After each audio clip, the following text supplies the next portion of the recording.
Hello join दोस्तों, मैं रणवीर सिंह स्वागत करता हूँ फिर से आप सभी का आपके अपने परिवार रेम्बा क्लासेस में।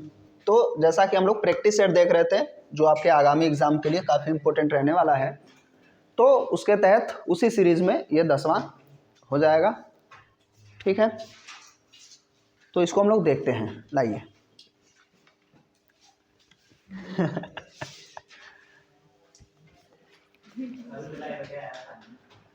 ज़्यादा भरा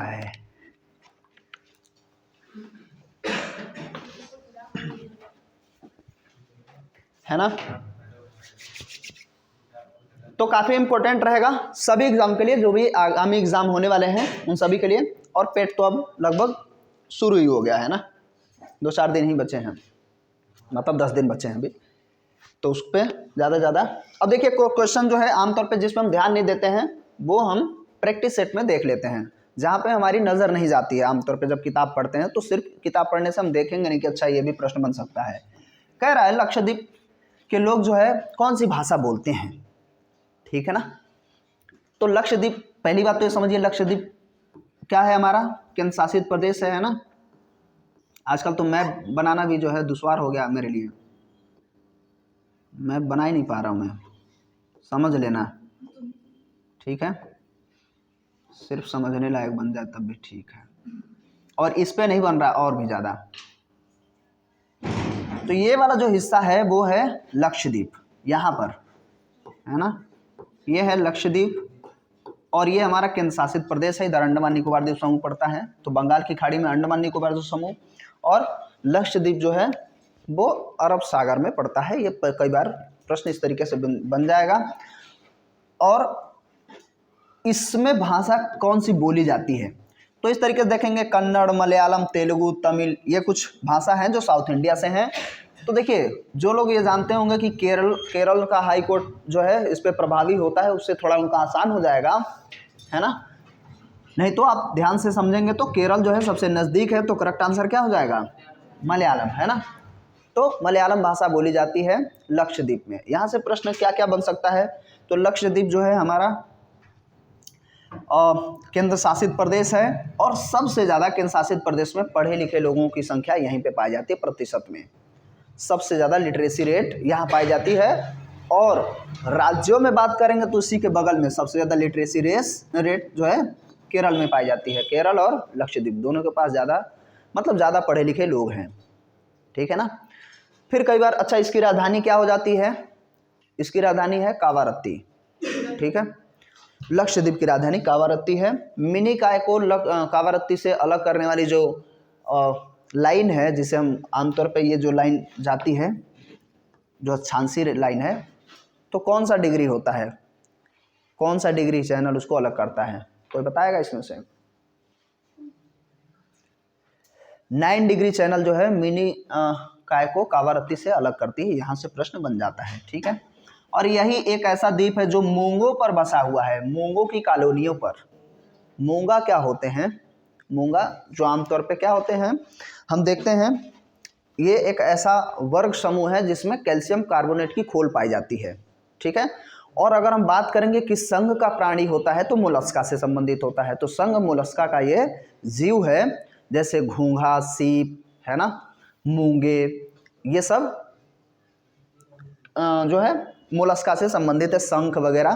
तो इसमें क्या होता है, ये कॉलोनी बनाते हैं और वहाँ रहते हैं, फिर उसमें से जो जान है वो निकल के चली जाती है, और जो खोल है चट्टान टाइप की वो बनी रह जाती है। तो पूरा का पूरा मूंगों पर बसा हुआ ये द्वीप है जो हमारा केंद्र शासित प्रदेश है, ठीक है ना। बाकी बहुत सारे प्रश्न वैसे बनते हैं, लेकिन ठीक है, इसको हम छोड़ते हैं, आगे बढ़ते हैं। प्यारा, धरती सभी के लालच के लिए नहीं बल्कि सभी की आवश्यकताओं की पूर्ति के लिए पर्याप्त साधन उपलब्ध कराती है। ये कथनों से प्रश्न कई बार बहुत बेहतरीन बनता है।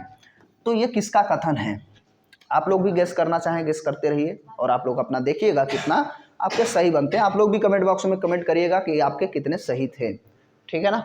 विकल्प में गुरु नानक देव, महात्मा गांधी, पोप पोल, फिर श्रीमती इंदिरा गांधी। तो क्या हो जाएगा करेक्ट आंसर, है महात्मा गांधी जी ने कहा है ना, सही है आपका।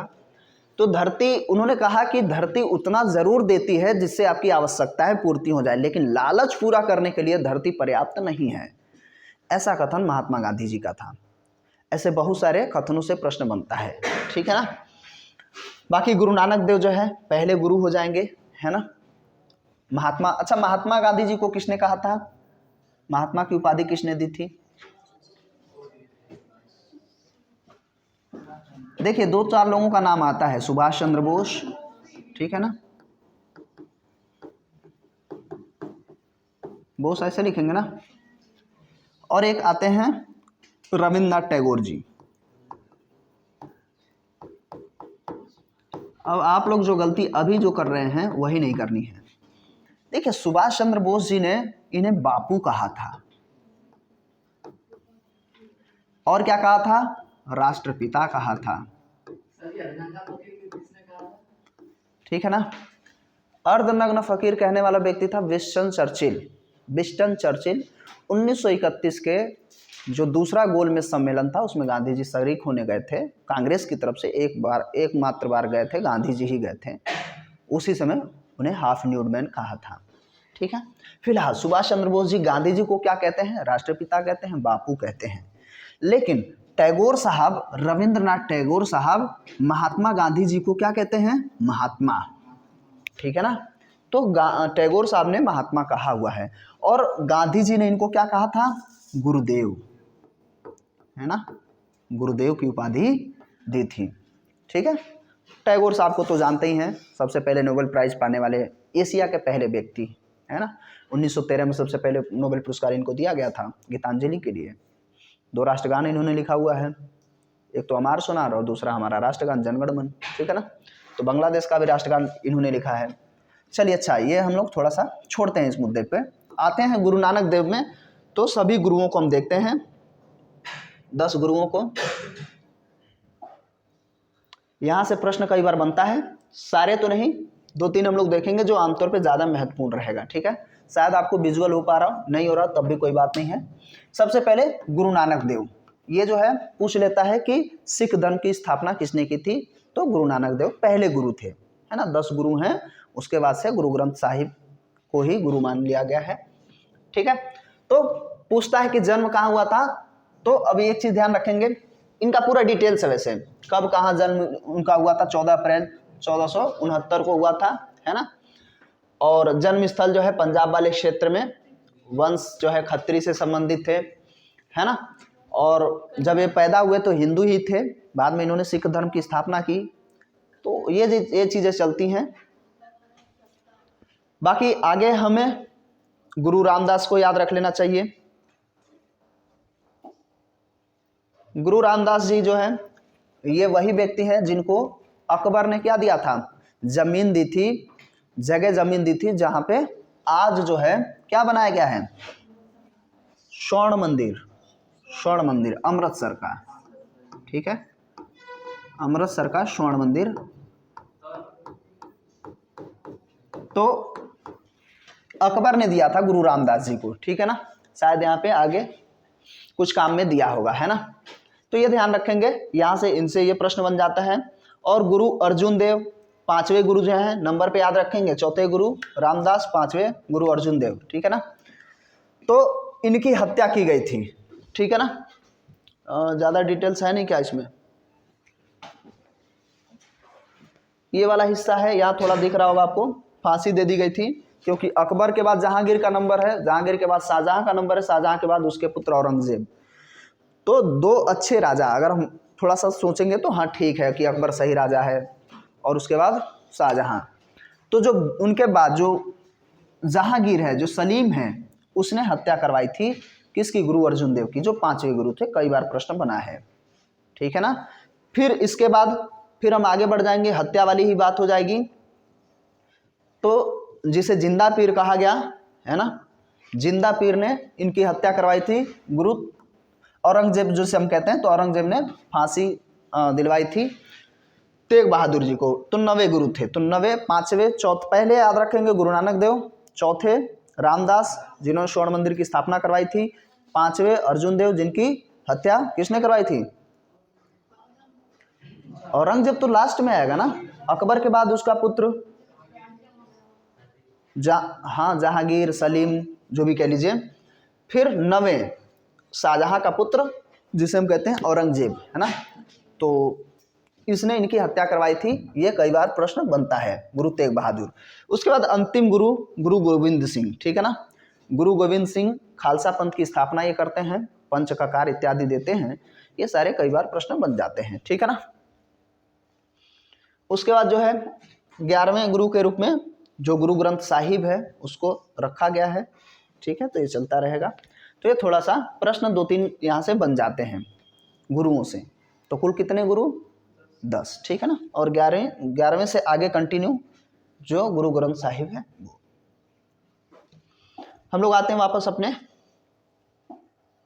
टेस्ट में। तो गांधी जी की बात ये थी, है ना। श्रीमती इंदिरा गांधी, ये तो जानते हैं, इन्हें क्या क्या कहा? आयरन लेडी, ठीक है ना, आयरन लेडी। और ये उसी समय 1971 के जब जो जंग होता है, 1971 के जंग में ये यही प्रधानमंत्री थी। इसी की वजह से इन्हें आयरन लेडी कहा गया। नया नया देश बना जिसे हम बांग्लादेश के नाम से जानते हैं। पहले वो पूर्वी पाकिस्तान हुआ करता था। भारत के प्रथम फील्ड मार्शल कौन थे? तो फील्ड मार्शल से कई बार प्रश्न बनता है ना। वैसे कई लोग नाम देख के समझ गए होंगे, आसान सा प्रश्न है, स्टैटिक से बनता है।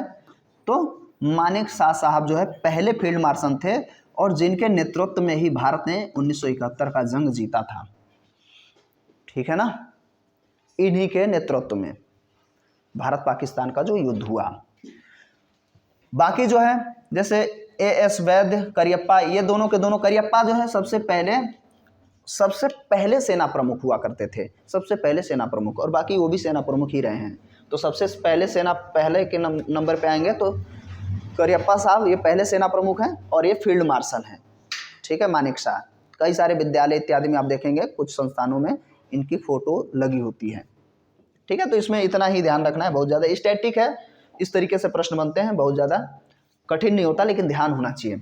कश्मीर घाटी किस स्वरूप में स्थित है? क्वेश्चन बना है कश्मीर घाटी किस स्वरूप में स्थित है? कंदरा, प्लेटों, दूषित, मैदानी, कुछ ऐसे विकल्प भी दिया है कि जिससे आप आसानी से टैकल कर सकते हैं।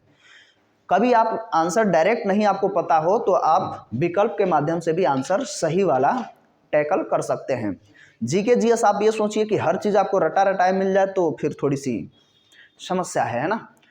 बाकी आप 2-3 चीज़ पढ़े होंगे, एक चीज़ नहीं पढ़ेंगे तो आप उसको रिलेट करके या एलिमिनेट करके आंसर कर सकते हैं। तो भाई मैदानी और दूषित तो ऐसे ही खत्म। अब आपके 50-50 में आप यहाँ आ चुके हैं। तो कंधरा, थोड़ा सा आप सोचेंगे तो कंधरा या कंदरा जो होती हैं मतलब गुफाएं, है ना, गुफाएं हो जाएंगी, कंदराएं जो होती हैं। तो कंदरा मतलब गुफाएं, कंधरा लिखा है मतलब कंदरा ही है, गुफाएं। तो इस हिसाब से गुफा भी नहीं है तो आंसर क्या हो जाएगा? प्लेट। इस तरीके से हम देखेंगे तो प्लेट का कॉन्सेप्ट क्या है? कश्मीर घाटी जो है, या हम पूरा हिमालय की बात जब करेंगे, हिमालय देखेंगे आप, फिर से अगर मैं पूरा भारत बनाऊंगा तो थोड़ा सा बनाने में बड़ी समस्या हो गई है मुझे आजकल। ये मान लीजिए भारत है, ठीक है। तो हिमालय का जो विस्तार है हमारा यहाँ तक है, अंडमान निकोबार द्वीप समूह से लेकर के पूरा इस वाले हिस्से तक, ठीक है। सुलेमान की पहाड़ियाँ वगैरह आमतौर पे यहाँ तक आ जाते हैं, थोड़ा ज़्यादा हो गया वैसे। तो ये हिमालय है, और ये हिमालय जब बना तो हम ये देखते हैं कि शुरुआत में यहाँ पर क्या था? सागर हुआ करता था, टेथिस सागर। लेकिन प्लेटें जो हैं, टेक्टेनिक प्लेटें, वो अभिसरित होती चली गई, है ना। कई लोग अलग अलग कॉन्सेप्ट देते हैं, लेकिन सबसे सर्वमान्य टेक्टेनिक प्लेटें मानी जाती हैं, जिसे हम भ्रंश का भी एक उदाहरण मानते हैं कि हाँ ये उस तरीके से बना हुआ है। तो ये धीरे धीरे क्या हो गया? उभरता चला गया। तो इसीलिए हम हिमालय को क्या कहते हैं? वलित पर्वत का ही एग्जाम्पल मानते हैं। और चूंकि इनका निर्माण जो है प्लेटों के माध्यम से हो रहा है, इसलिए इसका आंसर क्या हो जाएगा? डायरेक्ट आंसर नहीं है, लेकिन लॉजिकल तरीके से क्वेश्चन पूछा हुआ है। हिमालय की बात ना करके कश्मीर की बात कर लिया है, ठीक है। तो हिमालय पूरा यही तो है ना, ये पूरा हिस्सा, ये सब हिमालय का ही हिस्सा है। तो टेथिस सागर पहले हुआ करता था, पहले हिमालय नहीं था, हिमालय धीरे धीरे बना है। और आज अभी सबसे नवीन हिमालय की बात करेंगे, सबसे नवीन जो पर्वतमाला है, तो सबसे नया है ना, कौन सा हो जाएगा? हमारा हिमालय ही है, और सबसे बड़ा भी है। ठीक है। सबसे सबसे बड़ा है तो कितनी, इसकी ऊंचाई कितनी है, कितनी ऊंचाई है हिमालय की? 8,848 है, मतलब 8,849 आप कह सकते हैं, ठीक है, मोटा मोटी। तो ये क्योंकि नवीन पर्वत श्रृंखला है, सबसे नया नवेला सा दूल्हा सा है बेचारा, अभी बढ़ ही रहा है ना। तो कौन सा है? हिमालय, ठीक है, जिसे नेपाल के लोग क्या कहते हैं? सबसे ऊंची चोटी जो है, हिमालय तो एक पूरी पर्वत श्रृंखला है, सबसे ऊंची चोटी क्या है? एवरेस्ट है ना। और एवरेस्ट ने ही इसे ढूंढा था, तो एवरेस्ट ने ढूंढा, हाँ, एवरेस्ट नाम के अंग्रेज पर्वतारोही था, उसने ढूंढा इस पर्वत चोटी को, तो उसके नाम से ही रख दिया गया एवरेस्ट। लेकिन नेपाल में ही है, तो नेपाल वाले लोग इसे सागरमाथा के नाम से जानते हैं, ठीक है। बाकी हमारे यहाँ K2 है ना, गार्डविन आइंस्टीन, तो वो सब हम। अब मुद्दा ये है कि भारत में सबसे नवीन पर्वत श्रृंखला भी है, सबसे ऊंची है, तो सबसे पुरानी भी, दुनिया की सबसे पुरानी पर्वत श्रृंखला भी हमारे पास है, इसका भी गौरव हमारे पास है, इसलिए मेहनत करके इसको बनाने का प्रयास किया। इसे हम कहते हैं अरावली पर्वत श्रृंखला, जो सबसे पुरानी पर्वत श्रृंखला में से एक है, में से एक तो है ही है, लेकिन सबसे पुरानी यही है, जिसे हम अरावली पर्वत श्रृंखला कहते हैं। दिलवाड़ा का जैन मंदिर इसी पर है, माउंट आबू पर ही, ठीक है ना, जो पर्वत श्रृंखला है अरावली। तो सबसे पुराना हमारे पास है, सबसे नवीन हमारे पास है ना, लेकिन मुख्यतः चाइना और नेपाल में पड़ता है एवरेस्ट का हिस्सा। कंदरा, ये देखिए आमतौर पे जो गुफाएं बनाई गई हैं, है ना, अलग अलग समय काल में बनाई गई, और एलोरा अजंता की गुफाएं हम देखते हैं ना महाराष्ट्र वाले क्षेत्र में, तो महाराष्ट्र में कुछ मध्य प्रदेश के क्षेत्रों में भी बनाया गया था, तो वो गुफा सैल काट काट करके बनाई गई थी गुफाएं, है ना, बौद्ध भिक्षुओं इत्यादि को रहने के लिए बनाया गया था। जरा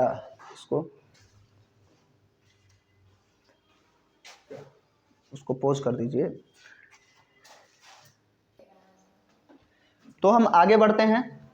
कह रहा गहरे समुद्र के गोताखोरों को ऑक्सीजन, कई बार प्रश्न बनता है, प्रश्न अलग अलग तरीके से बन रहा है, थोड़ा सा अब जाके और थोड़ा सा मॉडिफाई कर दिया गया है। ये प्रश्न साइंस का बहुत बेहतरीन है। कह रहा गहरे समुद्र के गोताखोरों को ऑक्सीजन आपूर्ति में हीलियम मिलाई जाती है, क्यों मिलाई जाती है? तो ये हमारे पास विकल्प है, या नाइट्रोजन से कम जहरीली है, या नाइट्रोजन से हल्की होती है, या ऑक्सीजन के साथ जल्दी मिक्स हो जाती है, या उच्च वायुदाब पर नाइट्रोजन की अपेक्षा थोड़ा और नीचे है, मतलब कम वायुदाब या कुछ रहा होगा इस तरीके से, ठीक है। तो क्या हो जाएगा इसका आंसर? ये कोई मतलब नहीं है, करेक्ट आंसर इसका सी हो जाएगा। सही बात आप सबका सही है, ऑक्सीजन के साथ जल्दी मिक्स हो जाती है हीलियम, क्योंकि हीलियम हम जब देखते हैं, जब पीरियाडिक टेबल पूरा देखते हैं, तो कुछ इस तरीके से हम पीरियाडिक टेबल देखेंगे। वैसे मैं उम्मीद नहीं कर रहा हूँ कि अच्छा बना दूंगा मैं। यहाँ पे हाइड्रोजन है तो यहाँ पर हीलियम है, ठीक है ना। और हीलियम क्या है? सबसे अक्रियों में सबसे हल्की गैस है ना, तो आसानी से मिक्स हो जाती है, और हमारे बॉडी के अंदर जाने के बाद बहुत ज़्यादा कोई प्रभाव नहीं डालते, क्योंकि ऑक्सीजन में वो आसानी से मिक्स हो गई है। तो हीलियम आमतौर पे एटॉमिक नंबर 2 होता है इसका, है ना, परमाणु क्रमांक 2 है, और ये पूरा नोबेल गैसेस का ये सबसे पहली गैस है ना। फिर हम देखते हैं हीलियम के बाद फिर आर्गन, क्रिप्टॉन, जेनान, रेडान, ये सब गैसें पाई जाती हैं, जो क्या होती हैं? आमतौर पे अक्रिय गैसें होती हैं। तो हीलियम जो है सबसे हल्की गैस है, लेकिन सबसे नहीं है, अक्रियों में है, तो सबसे हल्की कौन हो जाएगी? सबसे हल्की गैस हाइड्रोजन को आज तक मोजले साहब भी बिठा नहीं पाए हैं। हाइड्रोजन को आज भी आवारा तत्व कहा जाता है, इसका एटॉमिक नंबर भी 1 है, और सामान्यतः परमाणु जो भार होते हैं, परमाणु भार, वो क्या होते हैं? परमाणु क्रमांक से 2 गुने होते हैं, या थोड़े से अधिक होते हैं। ये क्या लिख दिया? अच्छा, परमाणु भार जो है क्रमांक से क्या होते हैं? 2 गुने होते हैं, या थोड़े बहुत अधिक होते हैं। तो परमाणु क्रमांक से 2 गुने हो जाएंगे, तो इसका 2 दूनी 4 हो गया, इसका लेकिन 1 ही है। परमाणु क्रमांक भी 1 है ना, और परमाणु भार भी 1, ठीक है। क्यों? क्योंकि इसमें न्यूट्रॉन पाया ही नहीं जाता है। इसमें क्या है? इसमें इलेक्ट्रॉन है और प्रोटॉन है, ठीक है ना। तो जिसकी वजह से हम देखते हैं नाभिकीय संलयन प्रक्रिया चलता है ना, समस्थानिकों की वजह से इसके। तो वो हम लोग अभी बाद में कभी चर्चा करेंगे। पहले ये समझिए और क्या हीलियम से और क्या पूछ लेगा। हीलियम से ये भी पूछ लेगा कि जैसे उसमें कह दिया जाता है जो वायुयान है, वायुयान के जो टायर होते हैं ना उसमें भरा जाता है, उसके पहिए में, टायर पहिए जो भी हो उसमें भरा जाता है हीलियम।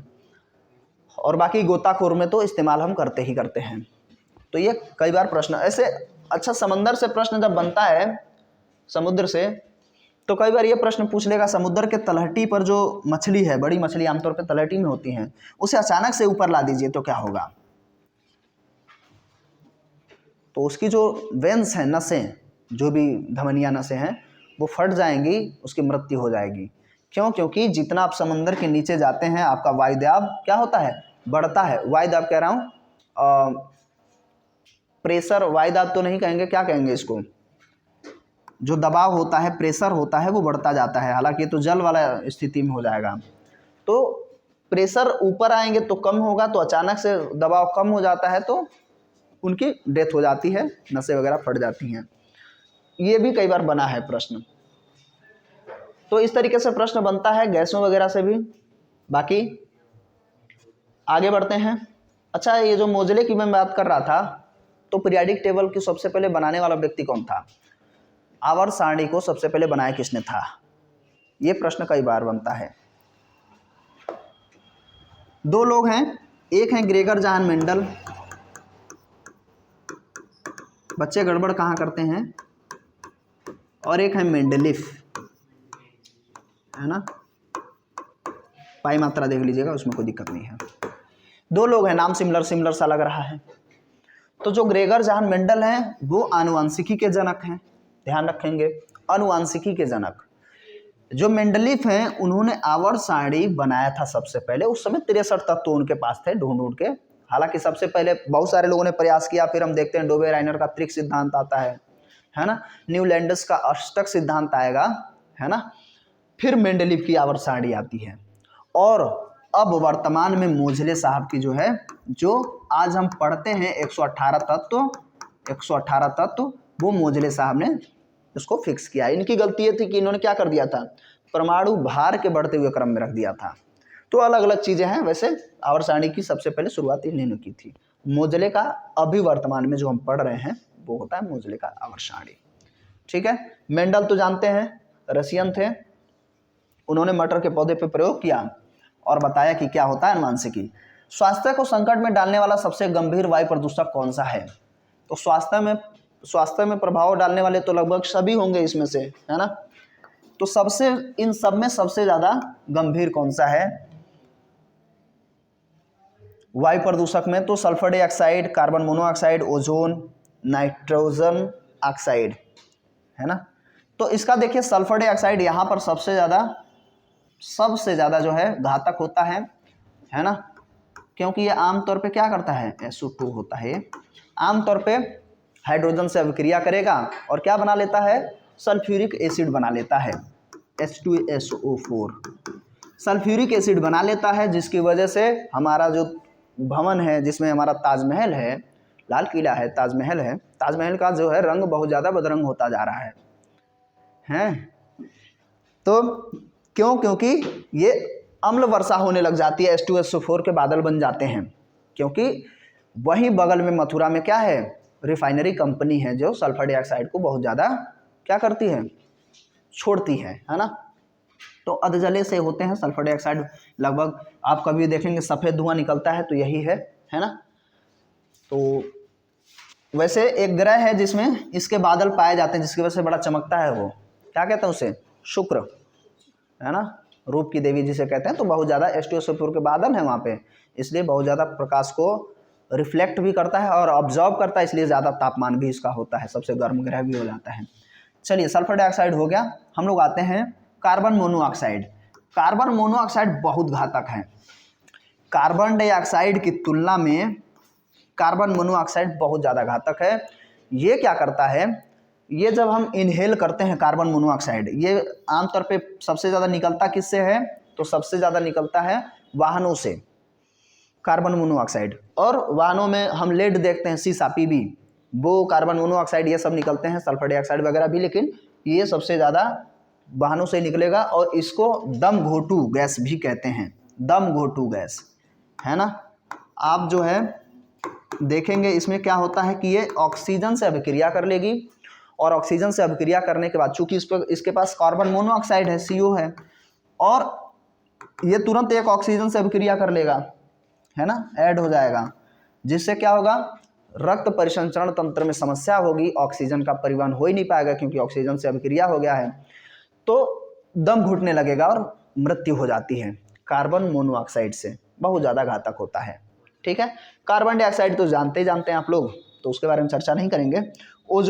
ओजोन हमारे लिए अच्छा भी है और हमारे लिए घातक भी है। सभी के सभी जो है ग्लोबल वार्मिंग गैस हैं, जिसे हम क्या कहते हैं, गर्म गैसें हैं सारी की सारी, जो क्या करती हैं, ओजोन परत को ही प्रभावित करती हैं ये खुद ही। तो ओजोन क्या है, ऑक्सीजन का ट्राई रूप है, O3 ओजोन, ऑक्सीजन O2 कह लेंगे, O3 ओजोन कहते हैं। तो जब तक ओजोन गैस जो है समताप मंडल में रहेगा तब तक तो हमारे लिए ठीक है ना। ये क्षोभ मंडल हो गया, ये समताप मंडल, तो जब तक ये समताप मंडल में रहेगा, है ना, समताप मंडल में, ये क्या हो गया, समताप मंडल में, तब तक ठीक है। जब ये वायुमंडल में आ जाएगा हमारे नीचे, मतलब क्षोभ मंडल में, तब ये प्रदूषक के रूप में काम करेगा, ग्लोबल वार्मिंग के रूप में काम करेगा। कई बार प्रश्न यहाँ से बनता है और हम गलत कर जाते हैं। पूछता है निम्न में से कौन सी ग्रीन हाउस गैसेज हैं। विकल्प में ओजोन रहता तो हम खुश हो जाते हैं, अरे हमारे लिए तो अच्छा है, पराबैंगनी किरण सोख रही है ना। तो लेकिन जब वो धरातल पे आएगी तो वो हमारे लिए हानिकारक हो जाएगी, मतलब ये भी प्रदूषक हो जाती है। ठीक है, और ऊपर रहती है। हालांकि इसको नापते किस में, हम लोग डायप्टर्स में मापते हैं ओजोन परत को, डायप्टर में। ठीक है, नाइट्रोजन डाइऑक्साइड, नाइट्रस ऑक्साइड भी कहते हैं आमतौर पे, N2O यही है ना, नाइट्रोजन ऑक्साइड है, डाई तो है नहीं। ठीक, तो नाइट्रस ऑक्साइड या नाइट्रोजन ऑक्साइड लॉफिंग गैस होता है आमतौर पे, ये भी प्रदूषक है। ठीक है, तो इस तरीके से प्रश्न बन जाएगा। फिलहाल इसके लिए क्या हमारा आंसर था, स्वास्थ्य को संकट में डालने वाला सबसे गंभीर सल्फर डाइऑक्साइड। अच्छा ये बताइए, जो जलवाष्प है क्या वो प्रदूषक है या ग्रीन हाउस गैस है। जलवाष्प है, विकल्प में आएगा, जब कभी पूछेगा निम्न में से कौन सा ग्रीन हाउस गैस नहीं है तो विकल्प में दे देगा, है ना। तो जिसमें से जलवाष्प भी ग्रीन हाउस गैस है ना, वाष्प भाप। ठीक है, आगे क्या है, कह रहा कांच की एक प्लेट पर पानी की बूंद फैलकर एक पतली लेयर बना लेती, परत बना लेती है, जबकि पारे की बूंद गोलाकार बनी रहती है, क्यों, है ना। पारा एक धातु है, पारे का घनत्व पानी के घनत्व से ज़्यादा है, कांच के साथ पारे की संबद्धता इसकी अणुशक्ति से अधिक होती है, कांच के साथ पानी की असंबद्धता इसकी अणुशक्ति से अधिक होती है। इस तरीके से कुछ विकल्प है, क्या आंसर हो जाएगा, बी, पारे का घनत्व जो है पानी के घनत्व से ज़्यादा है, और घनत्व, पृष्ठ तनाव, इन सब की वजह से हम देखते हैं शेप साइज जो होता है डिफाइन होता है। पारे से क्या प्रश्न बन जाता है, पारा को हम Hg कहते हैं, है ना, और इसका एटॉमिक नंबर कितना होता है, 80। एटॉमिक नंबर कई बार पूछता है कि परमाणु क्रमांक क्या है पारे का, तो 80 है। एकमात्र ऐसा धातु है जो सामान्य तापमान पर या कमरे के ताप पर क्या किस अवस्था में रहता है, द्रव अवस्था में। ठीक है ना, द्रव अवस्था में रहने वाला ये धातु है। उपधातु से भी कई बार प्रश्न बन जाता है ना, अधातुओं में आता है वैसे ब्रोमीन, इसका एटॉमिक नंबर 35 है, ये भी लिक्विड फॉर्म में होता है, लेकिन धातुओं में पारा। ठीक है, तो ये तो सही बात है, लेकिन गोलाकार बनने वाली बात थोड़ी, धातु तो है लेकिन गोलाकार बनने की स्थिति में ये अंतर है। ठीक है ना, आगे बढ़ते हैं। भारतीय महासागरों में सबसे छोटा द्वीपीय देश कौन सा है।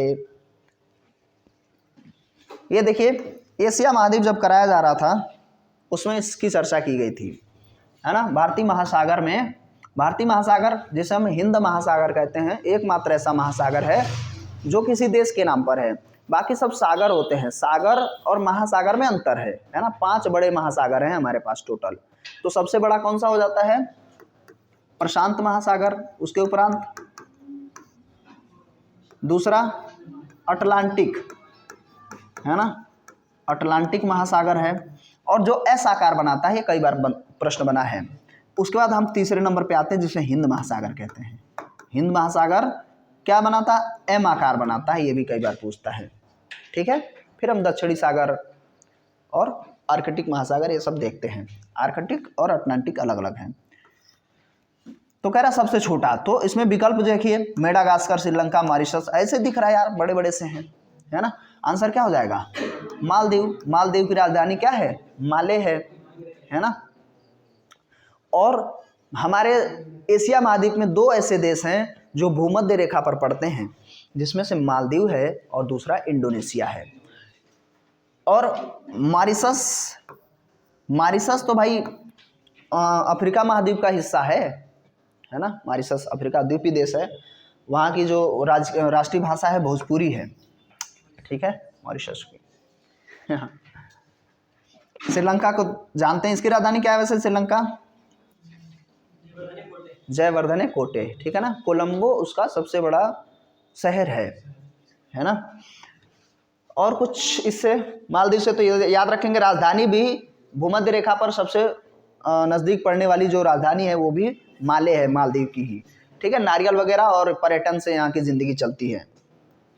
ठीक है, लोग मालदीव जाते हैं छुट्टी बिताने। संसद की लोक लेखा समिति के अध्यक्ष की नियुक्ति कौन करता है, तो लोक लेखा समिति है, आमतौर पर इसमें 22 सदस्य होते हैं, जिसमें से 17 जो है लोकसभा से आएंगे और 5 राज्यसभा से आते हैं। ठीक है ना, लोकसभा और राज्यसभा से। तो कह रहा कि अध्यक्ष की नियुक्ति, देखिए इन सब की नियुक्तियां जो समितियों में करने वाला व्यक्ति होता है वो लोकसभा स्पीकर ही होता है। यहाँ पर राष्ट्रपति नहीं टिक करेंगे, ध्यान रखेंगे। ठीक है, और ये विधान है कि लोक लेखा समिति का जो अध्यक्ष बनाया जाएगा वो विपक्ष का जो नेता होता है उसे बनाया जाता है।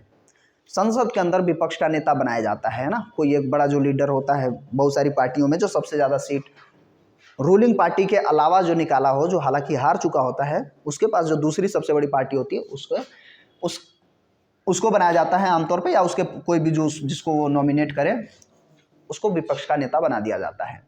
बड़े समय तक गुलाम नबी आज़ाद रहे हैं, है ना, जम्मू कश्मीर से बिलोंग करते हैं। भारत का राष्ट्रपति जो हम जानते ही हैं, भारत का राष्ट्रपति अनुच्छेद 52 के तहत इनके पद की प्रावधान है। बाकी बहुत सारे प्रश्न राष्ट्रपति से बनते हैं। ठीक है, जिसमें से स्पेशली राष्ट्रपति को कभी हम लोग कवर करेंगे, तो अभी आज रहने दीजिए। प्रधानमंत्री पद भारत में है किस आर्टिकल में, किसी भी आर्टिकल में नहीं है, सिर्फ मंत्रिपरिषद की बात की गई है अनुच्छेद 74 में। और ये भी लिखा है कि राष्ट्रपति की सहायता के लिए मंत्रिपरिषद का गठन किया जाएगा, जिसमें से जो मुखिया होता है वो प्रधानमंत्री बन जाता है ना। ठीक है, राज्यसभा का जो स्पीकर होता है जो हमेशा, वो कौन होता है आमतौर पे, सदैव राज्यसभा का जो स्पीकर है, ऐसे लोकसभा के अभी वर्तमान में कौन है, ओम बिरला साहब हैं, तो राज्यसभा के कौन हैं, हमेशा उपराष्ट्रपति होते हैं।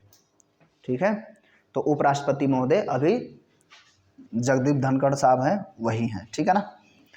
निम्न सदन यही है, लोकसभा को निम्न सदन कहते हैं, अनुच्छेद 81 में इसका प्रावधान है। और उच्च सदन इसको कहते हैं, किसको, राज्यसभा को, 80 में इसका प्रावधान है। और संसद का प्रावधान अनुच्छेद 79 में है। ठीक है, तो संसद मेरा जो फार्मूला होता है, मैं कई बार बताता हूँ कि अनुच्छेद 79 बराबर क्या लिखेंगे, 80 + 81 + 52। मतलब संसद का निर्माण होता है किससे, राज्यसभा से, लोकसभा से और राष्ट्रपति के मिलने से।